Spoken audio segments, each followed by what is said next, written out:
en su contenido, su auténtica naturaleza, una actitud bondadosa y su enfoque actualizado, queriendo alcanzar a quienes de Cristo hoy necesitan, llevando más compasión, un trabajo de mucho amor. Esto es vida, una gran familia, siempre comprometida en dar más y más. Gracias damos hoy a nuestro Señor por traernos un día a esta gran familia.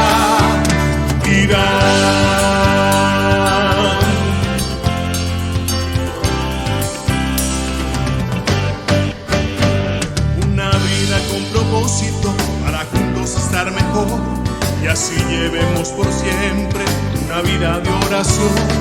Y aquí estamos hoy dispuestos a trabajar, llevando amor por siempre. Eso es ser parte de Deidad.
Su auténtica naturaleza, una actitud bondadosa y su enfoque actualizado, queriendo alcanzar a quienes de Cristo hoy necesitan, llevando más compasión, un trabajo de mucho amor.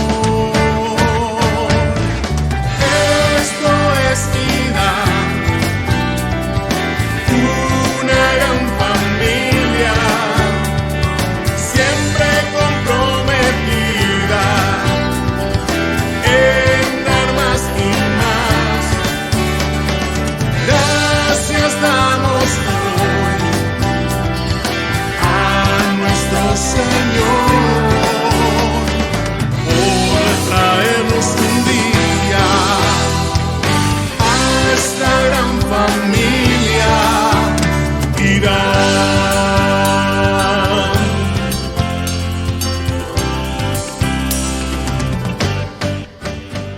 Una vida con propósito para juntos estar mejor y así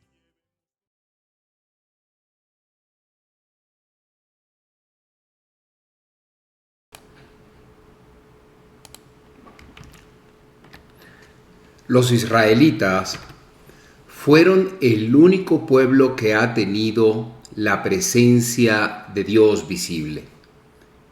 Nosotros, los cristianos, no tenemos en el día de hoy la presencia visible de Dios.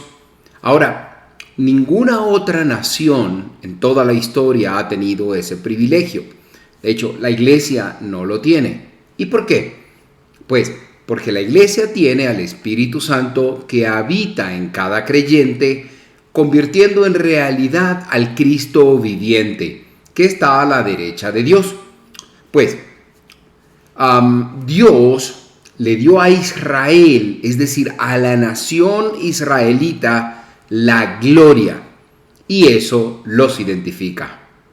Pero hay otros, digámoslo así, privilegios que identifican también a los israelitas. ¿Quieres saber cuáles son? Pues acompáñenos hoy para que los conozcamos de la mano del apóstol Pablo.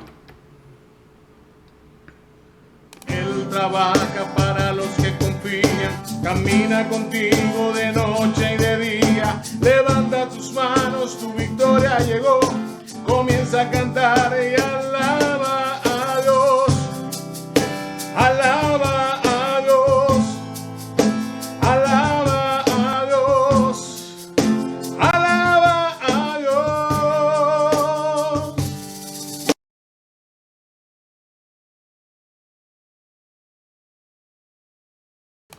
Muy buenas tardes, sean bienvenidos a este estudio bíblico de su iglesia Dios Admirable.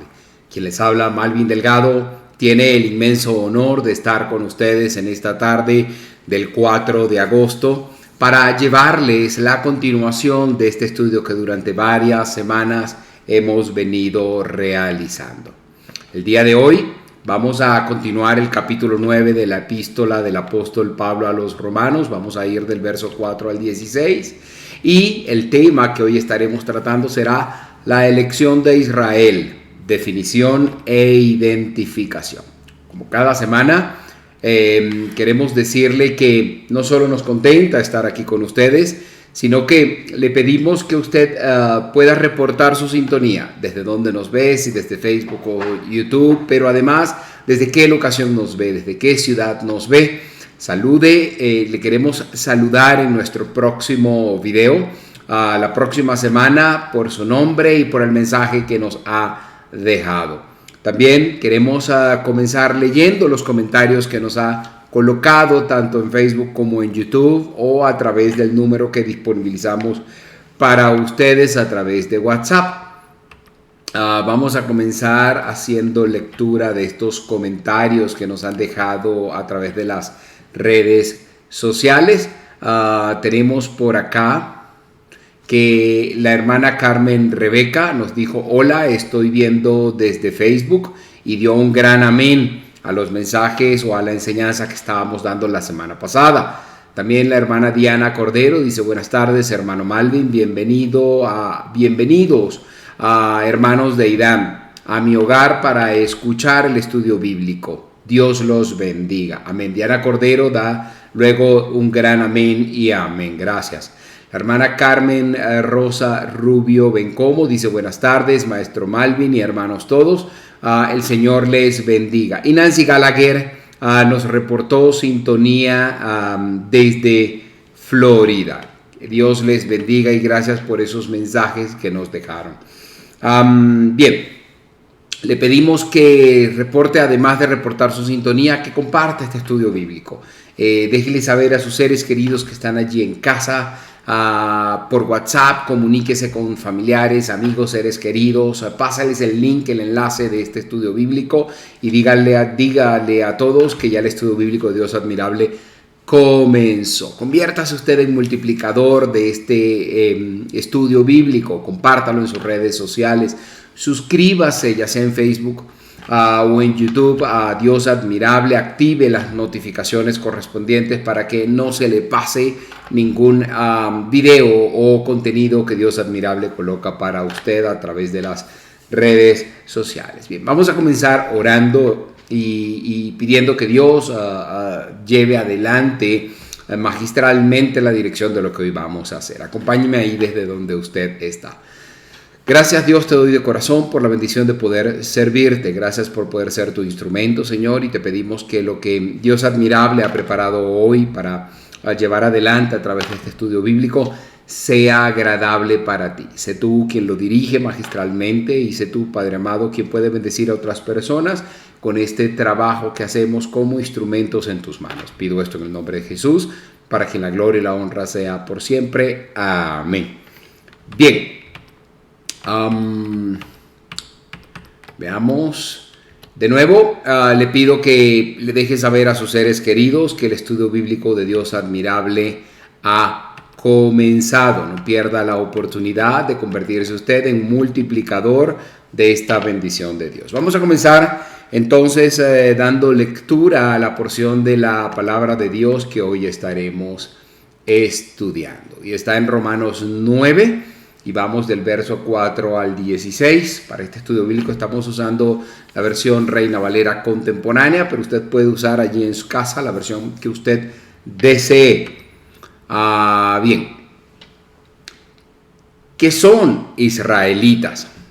De ellos son la adopción, la gloria, el pacto, la promulgación de la ley, el culto y las promesas. De ellos son los patriarcas y de ellos, desde el punto de vista humano, vino Cristo, el cual es Dios sobre todas las cosas. Bendito sea por siempre. Amén. Ahora bien, no estoy diciendo que la palabra de Dios haya fallado, porque no todos los que descienden de Israel son israelitas, ni todos los descendientes de Abraham son verdaderamente sus hijos, pues dice, tu descendencia vendrá por medio de Isaac. Esto significa que los hijos de Dios no son los descendientes naturales, sino aquellos que son considerados descendientes según la promesa. La promesa dice así: por este tiempo vendré y Sara tendrá un hijo. Y no solo esto. También sucedió cuando Rebeca concibió de un solo hombre, de nuestro antepasado Isaac, aunque sus hijos todavía no habían nacido ni habían hecho algo bueno o malo. Y para confirmar que el propósito de Dios no está basado en las obras, sino en el que llama. Se dijo, el mayor servirá al menor, como está escrito, a Jacob amé, pero a Esaú aborrecí. Entonces, ¿qué diremos? ¿Que Dios es injusto? De ninguna manera, porque Dios dijo a Moisés, tendré misericordia del que yo quiera y me compadeceré del que yo quiera. Así pues, no depende de que el hombre quiera o se esfuerce, sino de que Dios tenga misericordia. Así pues, esa es la porción de la palabra de Dios que hoy estaremos estudiando. Y estoy seguro que va a ser de bendición para tu vida. Leamos también las preguntas que usted va a estar en capacidad de responder al terminar este estudio bíblico. La respuesta a esas preguntas usted las puede enviar por el número que allí le dejo vía WhatsApp o las puede escribir en la sección de comentarios de Facebook o YouTube por donde usted esté viendo este estudio bíblico. Vamos a colocarlas acá para usted las preguntas. Y son así. Primera pregunta. Nombre al menos 5 privilegios que tienen los israelitas o la nación de Israel. Segunda, ¿todos los descendientes de Israel son israelitas? ¿Sí o no? Justifique su respuesta. Tercero, ¿todos los descendientes de Abraham son verdaderamente sus hijos? ¿Sí o no? Y justifique su respuesta. Tenemos luego pregunta número 4. ¿Cuál es la diferencia entre los descendientes naturales de Dios y los descendientes según la promesa? Pregunta 5. ¿En qué se basa el propósito de Dios? ¿En las obras o en el llamado? Y pregunta 6. ¿Sobre qué se apoyó toda la elección divina?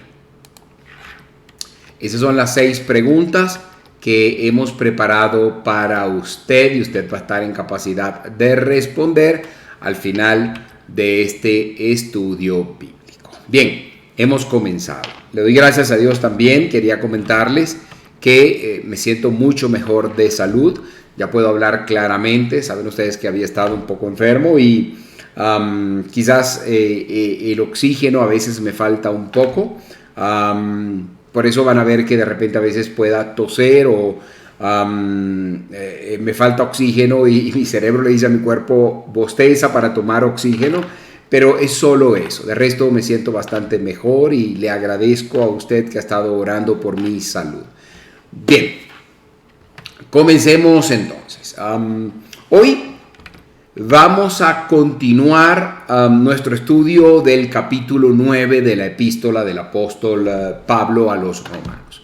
Y en nuestro estudio de la semana anterior vimos que Pablo dijo en el verso 3, según traduce otra versión, dice así: y hasta querría yo o querría estar yo mismo bajo maldición o destinado a la destrucción, separado de Cristo, si así pudiera favorecer a mis hermanos, los de mi propia raza, dice esta versión que quise traer para ustedes.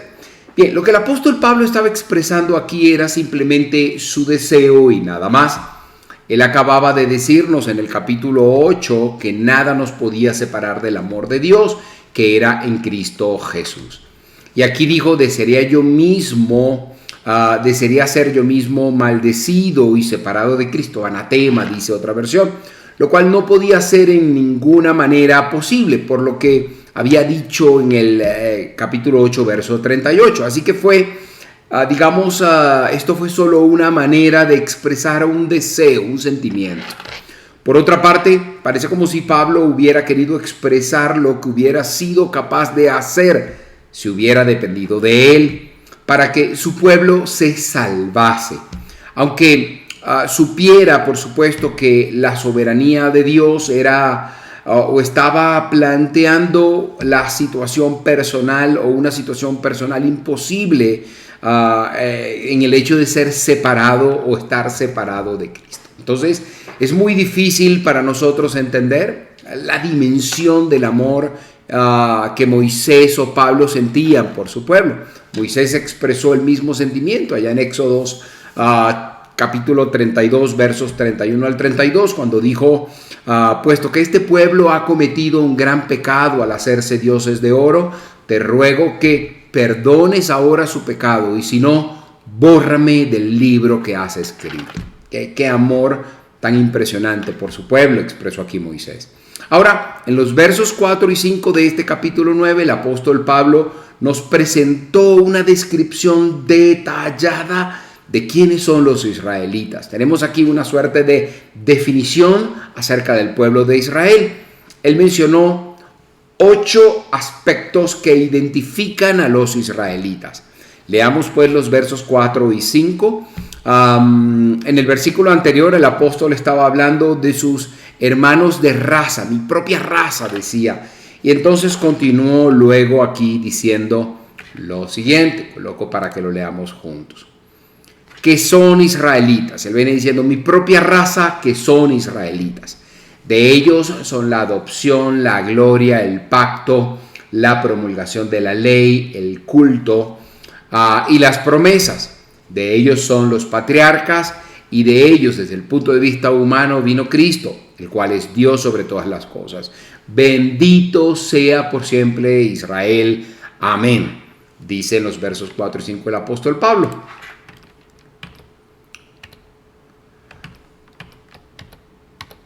Tenemos aquí el privilegio número 1 de los israelitas, que es la adopción. Esta es una cuestión nacional y tenía que ver con la entidad nacional y no con los israelitas desde un punto de vista individual, como personas. La única nación a la que Dios llamó mi hijo fue a Israel. El libro de Éxodo, capítulo 4, versos 22, nos dice lo siguiente. Pero tú le dirás al faraón, así ha dicho el Señor, Israel es mi hijo, es mi primogénito. Y luego, allá en Deuteronomio, capítulo 7, verso 6, dice lo siguiente. tú eres un pueblo santo para el Señor tu Dios. El Señor tu Dios te ha escogido para que le seas un pueblo especial, por encima de todos los pueblos que están sobre la tierra. Estimado amigo, estimado hermano, o Dios dijo lo que quería decir o no lo dijo. Y si no quiso decir eso, entonces no sé por qué usted cree, por ejemplo, en las palabras que leemos en el Evangelio según San Juan capítulo 3, verso 16. Pero yo creo sí firmemente en Juan 3:16, como creo en Deuteronomio 7:6 en su totalidad. Recuerden Juan 3:16, que es que de tal manera amó Dios al mundo que dio a su único Hijo, para que todo aquel que en él crea no se pierda, sino que tenga vida eterna. Pero también confirmemos la palabra de Dios con lo que dijo allá en Oseas capítulo 11, verso 1. Dice: yo amé a Israel desde que era un niño. De Egipto llamé a mi hijo. De manera que sí, Dios llamó a Israel su hijo. Dios habló de la nación y no simplemente de individuos. Se refirió a la nación como si fuera su hijo, a la nación israelita. Dios nunca dijo eso, escúcheme bien, de ninguna otra nación. Entonces, debe quedar supremamente claro que la adopción le pertenece a ellos, es de ellos. El segundo aspecto que aquí podemos ver es la gloria. Y este aspecto se refiere a la presencia física de Dios. Estaba con ellos y fue manifestada en el tabernáculo. Y más adelante, luego se presentó en el templo. Se nos dice, por ejemplo, en Éxodos capítulo 40, verso 35, respecto a esto de la presencia de Dios, lo siguiente. Déjenme colocar acá para ustedes el verso. Dice Éxodos 40, 35. Moisés no podía entrar en el tabernáculo de reunión porque la nube estaba sobre él y la gloria del Señor lo llenaba. Los israelitas fueron el único pueblo que ha tenido la presencia visible de Dios. Nosotros no tenemos en el día de hoy la presencia visible de Dios. Debemos recordar eso. Ninguna otra nación en la historia tuvo ese privilegio. De hecho, nosotros, la iglesia, no lo tenemos. ¿Y por qué? Pues porque tenemos al Espíritu Santo que habita en cada creyente, convirtiendo en una realidad al Cristo vivo, que está a la derecha de Dios en la vida de cada creyente. Dios, pues, les dio a ellos, a los israelitas, es decir, a la nación de Israel, la gloria. Y eso definitivamente los identifica. En tercer lugar, vemos también que les dio el pacto. Dios hizo ciertos pactos con la nación de Israel, que tienen la intención, o Dios tiene la intención de llevar a cabo. Dios hizo unos pactos o ha hecho una serie de pactos con Israel que sin duda Dios tiene la intención de llevarlos a cabo. Y de eso no nos debe quedar ninguna duda. Él dijo que haría de ellos haría que ellos fueran una bendición para todos los pueblos. Dios hizo un pacto con Abraham, con David y con la nación, que no ha hecho con ningún otro pueblo. A David le dijo que, por ejemplo, el Mesías vendría o provendría de su descendencia. Así que entonces a Israel le pertenecen los pactos. En cuarto lugar, tenemos aquí en este verso 4 del capítulo 9 de la epístola a los Romanos una referencia a la ley. La ley mosaica le fue dada a la nación de Israel. En el capítulo 19 del libro de Éxodos, verso 5, leemos lo siguiente.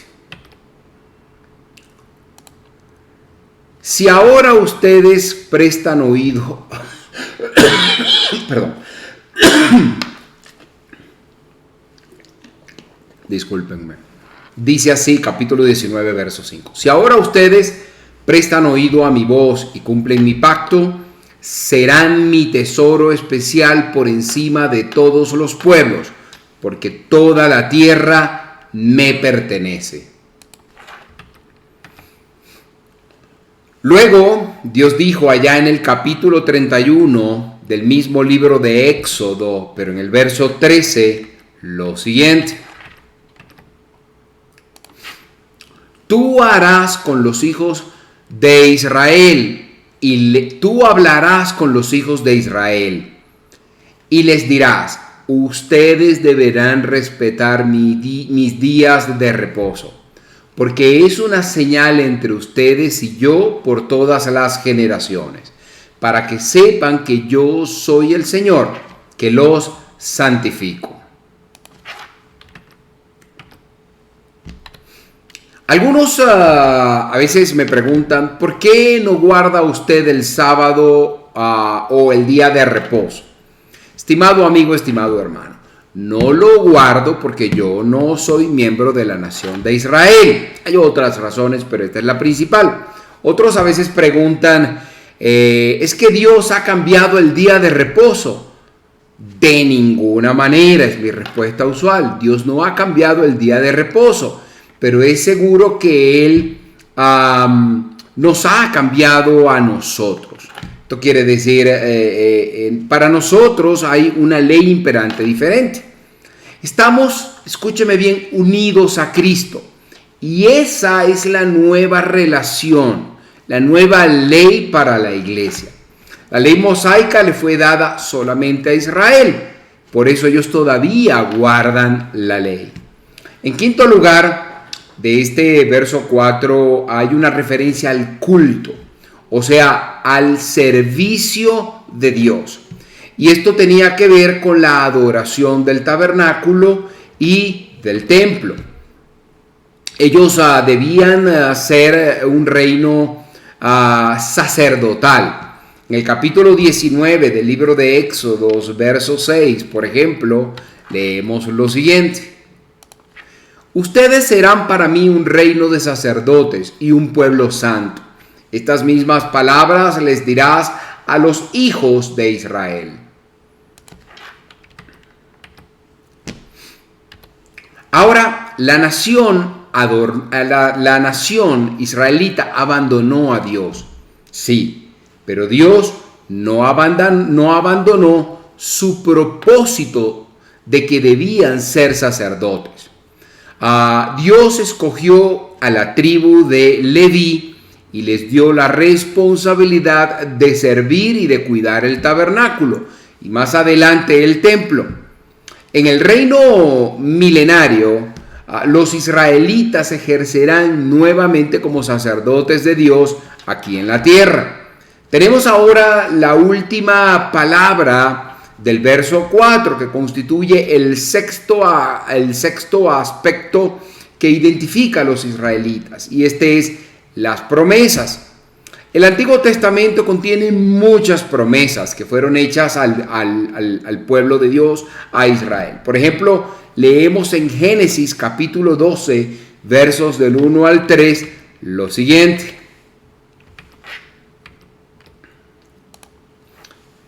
Vete de tu tierra y de tu parentela y de la casa de tu padre a la tierra que te mostraré. Yo haré de ti una nación grande, te bendeciré y engrandeceré tu nombre y serás bendición. Bendeciré a los que te bendigan y maldeciré a los que te maldigan, y en ti serán benditas todas las familias de la tierra. Qué promesa tan grande y tan especial.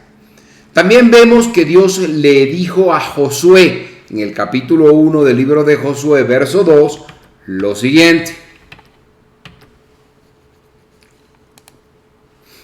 Moisés fue mi siervo. Moisés, que fue mi siervo, ha muerto. De ahora en adelante tú estarás al frente del pueblo. Crucen ahora juntos el Jordán, este pueblo y tú, y vayan a la tierra que voy a darles a los hijos de Israel.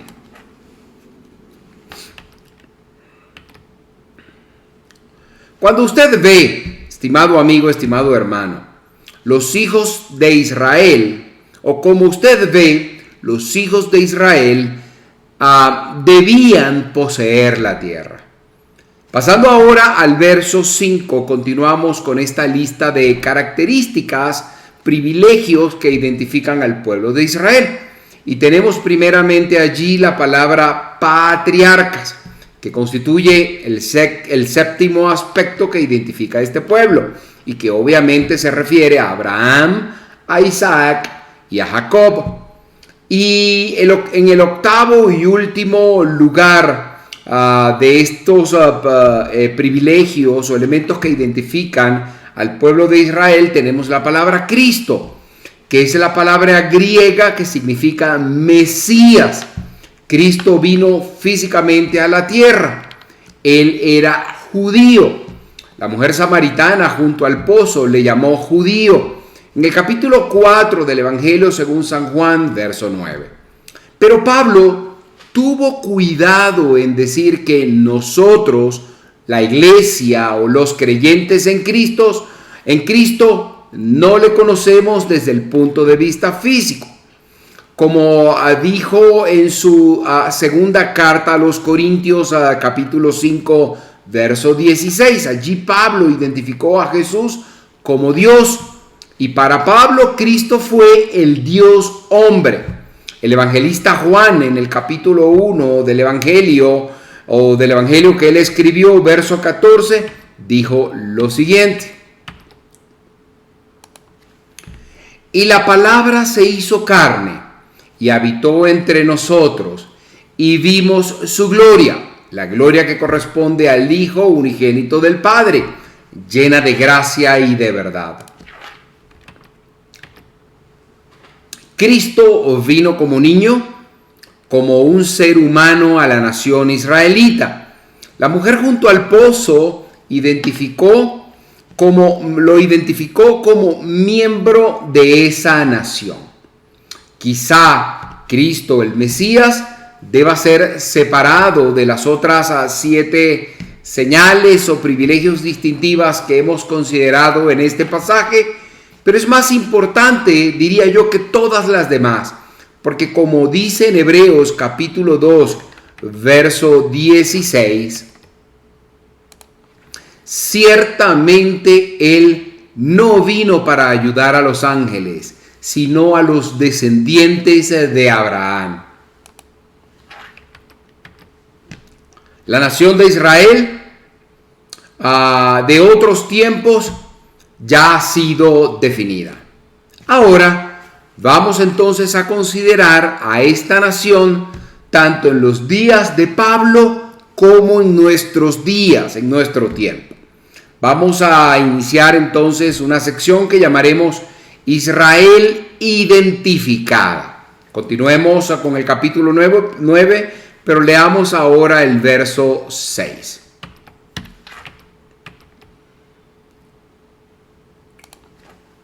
Ahora bien, no estoy diciendo que la palabra de Dios haya fallado, porque no todos los que descienden de Israel son israelitas.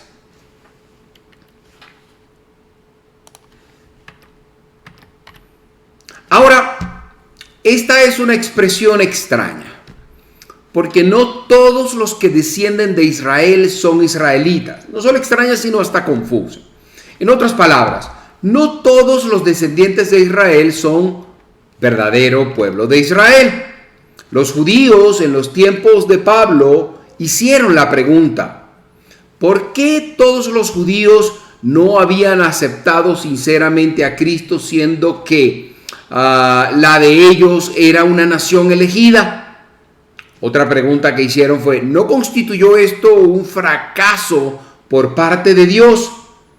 Y el apóstol Pablo trató parcialmente, debo decir, este problema en el principio de allá del capítulo 3 de esta epístola a los romanos. Entonces Pablo haría una distinción entre los descendientes. Aquí en este pasaje que estamos estudiando, Pablo haría una distinción entre la descendencia natural de Jacob y la descendencia espiritual. Siempre ha sido realmente siempre ha sido una suerte de remanente fiel. Y ese remanente, tanto natural como no natural, ha constituido una descendencia espiritual. Entonces siempre ha habido ese remanente, debo aclarar.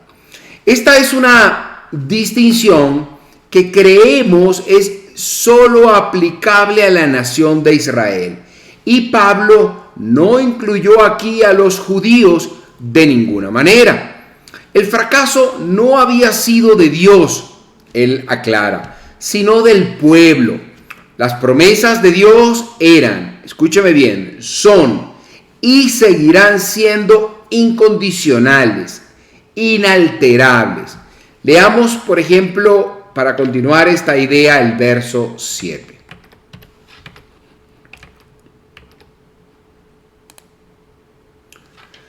Ni todos los descendientes de Abraham son verdaderamente sus hijos, pues dice, tu descendencia vendrá por medio de Isaac.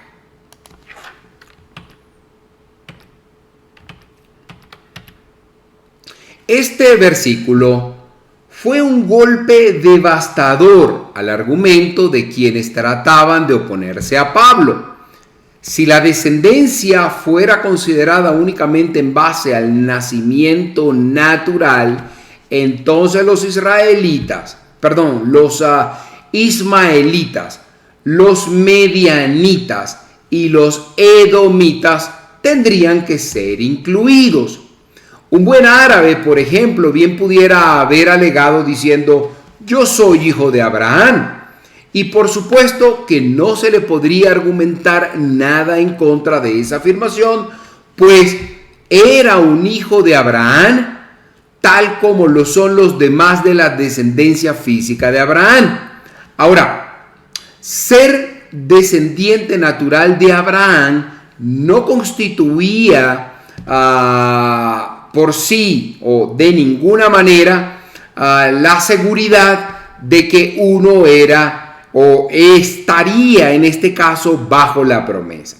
Ustedes recordarán, según Juan 9:39 y 44, los judíos en esa ocasión le dijeron al Señor Jesús lo siguiente.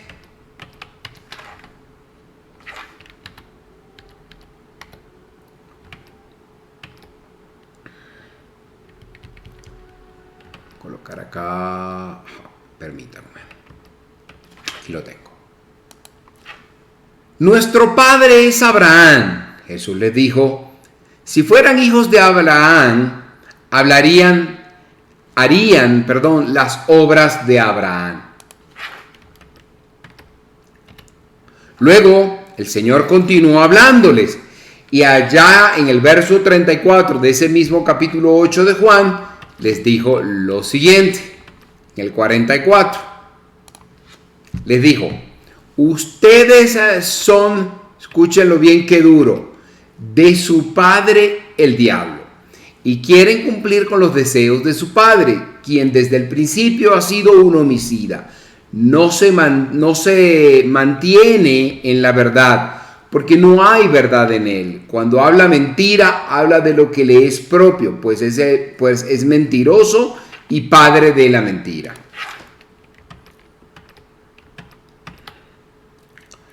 Pasemos ahora al verso 8 de este capítulo 9. Dice, tenme acá, el verso 8. Esto significa que los hijos de Dios no son los descendientes naturales, sino aquellos que son considerados descendientes, escúchalo bien, según la promesa.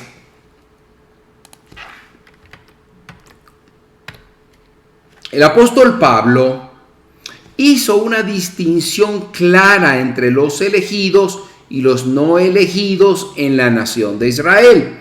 Los hijos según la carne no eran hijos de Dios. Allá en el capítulo 21 del libro de Hechos de los Apóstoles, del verso 20, El evangelista Lucas dijo lo siguiente: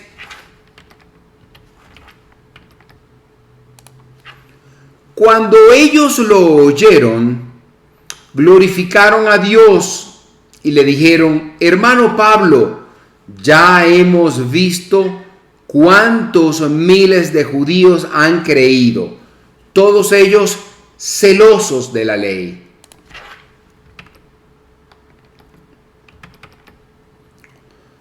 Vemos pues que había en Israel miles de judíos que se convirtieron a Cristo después de su muerte y resurrección.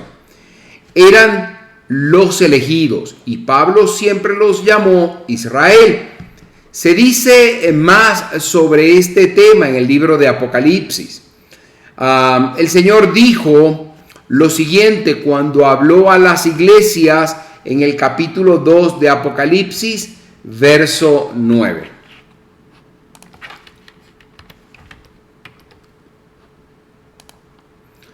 Dicen ser judíos, pero que en realidad no son sino una sinagoga de Satanás. Volviendo ahora al capítulo 9 de Romanos, de esta epístola a los Romanos, escribió Pablo aquí lo siguiente ya en el verso 9, lo coloco para ustedes. La promesa dice así: por ese tiempo vendré y Sara tendrá un hijo.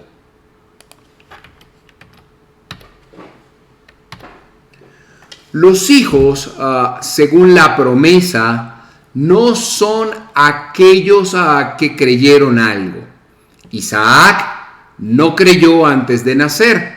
Isaac era descendencia prometida. Dios prometió y Dios cumplió su palabra. Ahora, en el verso 10 dice lo siguiente: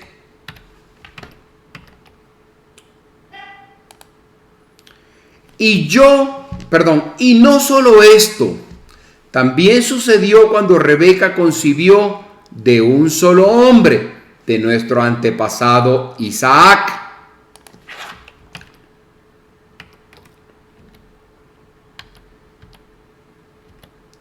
Isaac y Rebeca también fueron presentados como una ilustración de este principio de la elección divina. Y continuemos con el verso 11 para enlazar esta idea. Aunque sus hijos todavía no habían nacido ni habían hecho algo bueno o malo, y para confirmar que el propósito de Dios no está basado en las obras, sino en el que llama. Importancia del llamado. La verdad explicada en este versículo es de suma importancia. Acompáñenme y presten mucha atención. Es posible que alguien ofrezca alguna explicación del por qué Dios rechazó a Ismael, el hijo de Abraham, con Agar. Pero ello no es posible en el caso de los hijos de Isaac y Rebeca. Permítame explicar esto mejor. Alguien pudiera decir que bueno, Dios había prometido un hijo a Abraham, obviamente con Sara. Y que bueno, la impaciencia de ellos hizo que Sara juntara a Agar y a Abraham. Agar era la criada egipcia y allí nació Ismael. Y que bueno, Dios haya rechazado a Ismael por esta situación porque no era el hijo de la promesa. Pero y entonces, ¿cómo se explica con los hijos de Isaac y Rebeca? Aquellos niños eran gemelos, eran los dos hijos de Rebeca. ¿Ok? No había aquí una tercera involucrada. Y Dios rechazó la línea de primogenitura natural y no escogió al hijo mayor, sino al menor. Entonces, en aquel entonces, Jacob no había hecho ningún bien, ninguna buena obra. Y Esaú, digamos, había hecho sí algún mal. Tampoco Esaú había hecho ningún mal. Los dos nacieron, ninguno había hecho algo bueno o malo, ni Jacob ni Esaú. Dios no apoyó su elección del nacimiento natural, ya que no hubo diferencia alguna entre ellos a la hora de su nacimiento. Ni se apoyó Dios en su carácter, ni en sus obras. Eran dos hijos gemelos, uno nació primero y otro nació después. Pablo, de hecho, aclaró esto aquí, diciendo que toda la elección divina se apoyó únicamente en el propósito de Dios conforme a su elección. Además de eso, calificó su declaración diciendo que no fue por mérito alguno o por buenas obras, sino únicamente según el deseo y designio de Dios, el que hace el llamado. Leamos el verso 12. Colocamos acá para usted. Y dice así: se le dijo, el mayor servirá al menor. Esta es, de hecho, una cita del capítulo 25 del libro de Génesis en el verso 23, que fue dado antes del nacimiento de los dos niños. Dice allí en Génesis 25-23 lo siguiente, lo coloco acá para ustedes. Perdón.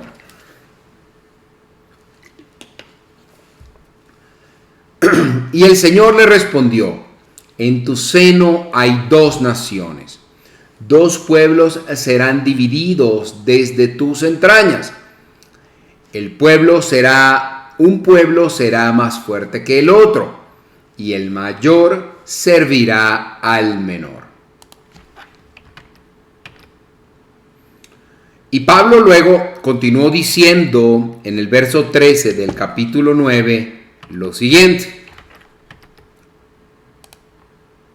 como está escrito, a Jacob amé, pero a Esaú aborrecí. Los dos hermanos que nacieron juntos eran gemelos. Esaú nació primero, Jacob nació después. Y este verso 13 dice, como está escrito, a Jacob amé, pero a Esaú aborrecí.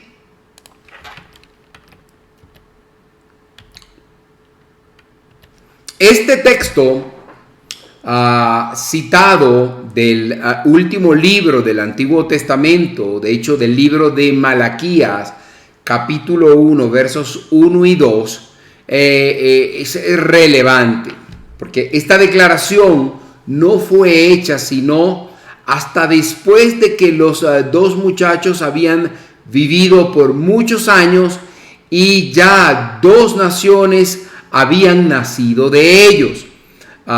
Unos 2000 años más tarde, de hecho, y mucha historia había transcurrido, de manera que hay confirmación desde Génesis, primer libro del Antiguo Testamento, hasta Malaquías, último libro del Antiguo Testamento. En una oportunidad, un estudiante le dijo al doctor Griffith Thomas, un famoso profesor y erudito de la Biblia, que él, el estudiante, tenía dificultad con este pasaje porque no podía comprender por qué Dios aborreció a Esaú.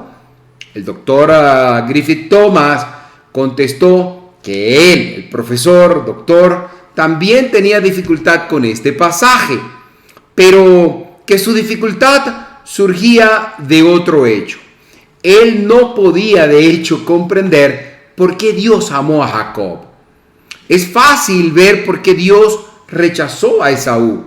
Por su picardía, era un tipo impío, lleno de soberbia, y él, tanto como sus descendientes, quisieron vivir sin Dios y le dieron la espalda a Dios. Entonces es quizás fácil comprenderlo a través de la historia. De hecho, yo mismo también puedo comprender, viéndolo en ese contexto, porque Dios aborreció a Esaú. Se me hace humanamente comprensible. Pero de verdad tampoco puedo comprender por qué razón escogió a Jacob. Bien, la Biblia nos dice que Dios hizo su elección conforme a su soberana voluntad. Y eso es, mi querido amigo, mi querido hermano, precisamente en lo que debemos centrarnos. No hay otra explicación. Pasemos ahora al verso 14 de este capítulo 9 de la Epístola a los Romanos, que comienza una sección que podemos titular La elección de Israel basada en el propósito soberano de Dios.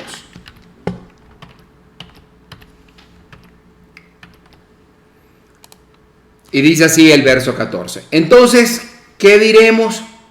Que Dios es injusto. De ninguna manera.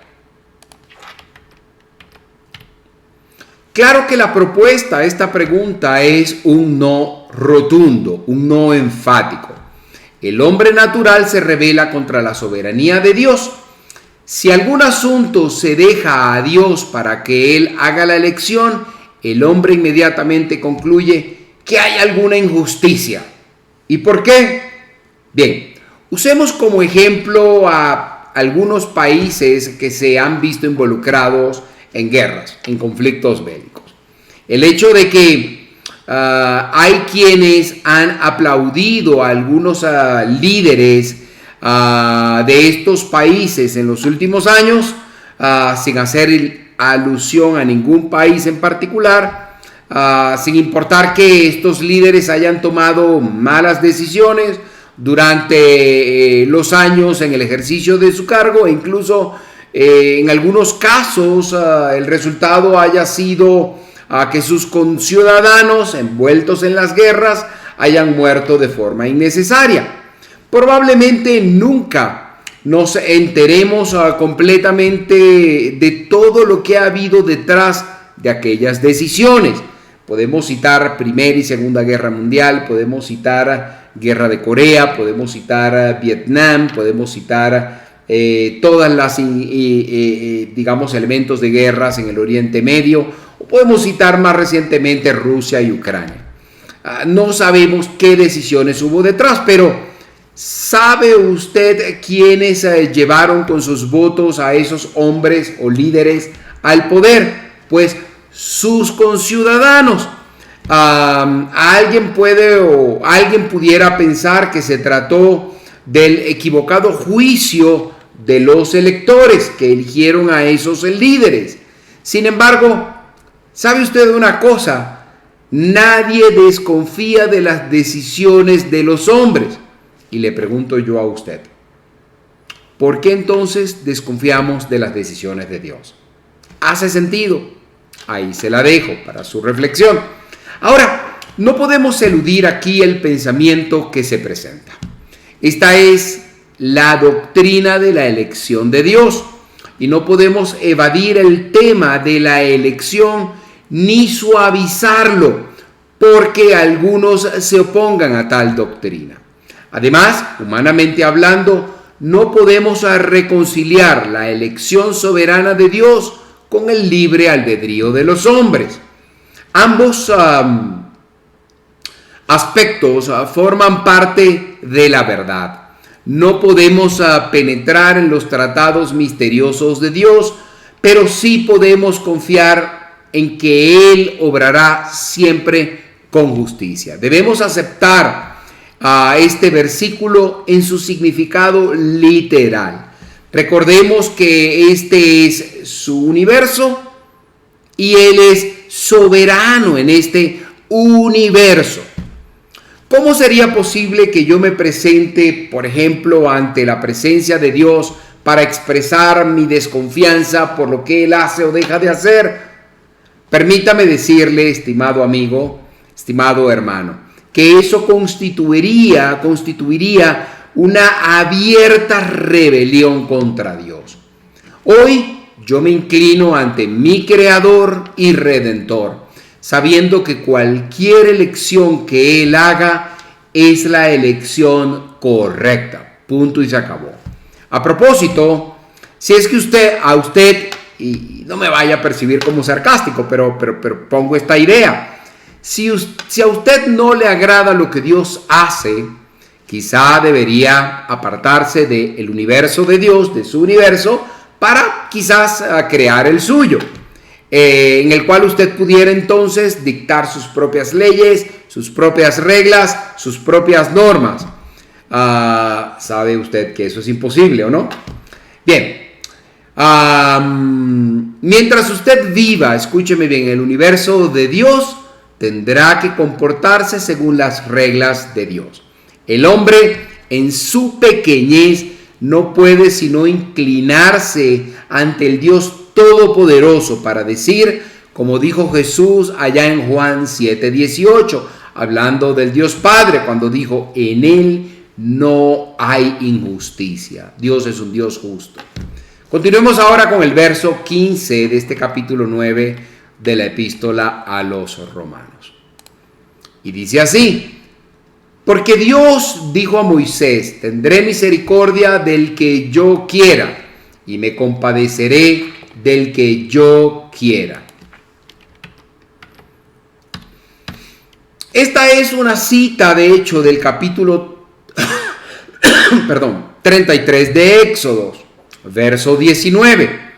Moisés había dicho que quería ver la gloria de Dios, y se puede suponer que Dios accedió a tal petición no por el hecho de que él fuera Moisés, un personaje verdaderamente importante, debo aclarar, que ocupaba una posición muy elevada. Fue de hecho el líder del éxodo de Israel y quien guiaría al pueblo por el desierto. Dios le dijo a Moisés que él le mostraría su gloria, pero le aclaró bien a Moisés que su acción no se basaría en manera alguna en algo que la persona de Moisés tuviera. No era por los atributos o por lo que Moisés hubiera hecho. Dios le mostró su gloria porque Él era Dios, porque Dios era Dios. Y a causa de su misericordia y su soberanía. ¿Sabe usted, mi querido amigo, que Dios me salvó? No fue, y debo decirlo, no me salvó porque yo soy quien soy, sino porque Él es quien es, porque Él es Dios. Dios hizo, escúcheme bien, una elección y yo me inclino ante Él. Y finalmente, entonces, veamos el verso 16,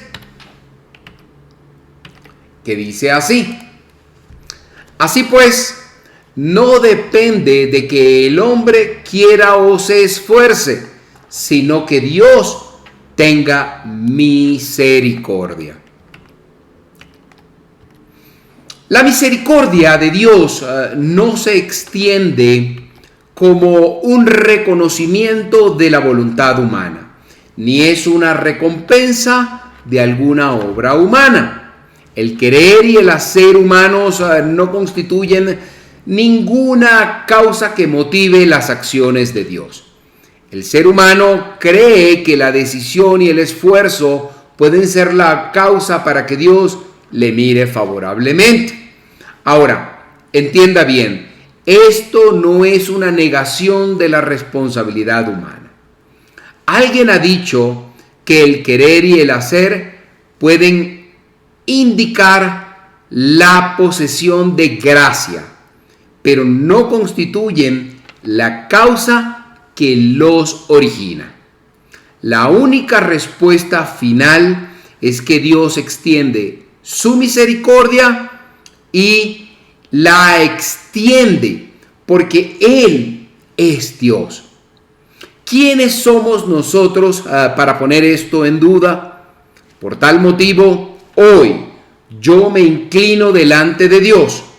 Y fue precisamente, escúcheme bien, por su voluntad, por su misericordia, por su amor, que Él dio a su Hijo amado, a su Hijo único, para que todo aquel que en Él crea no se pierda, sino que tenga vida eterna.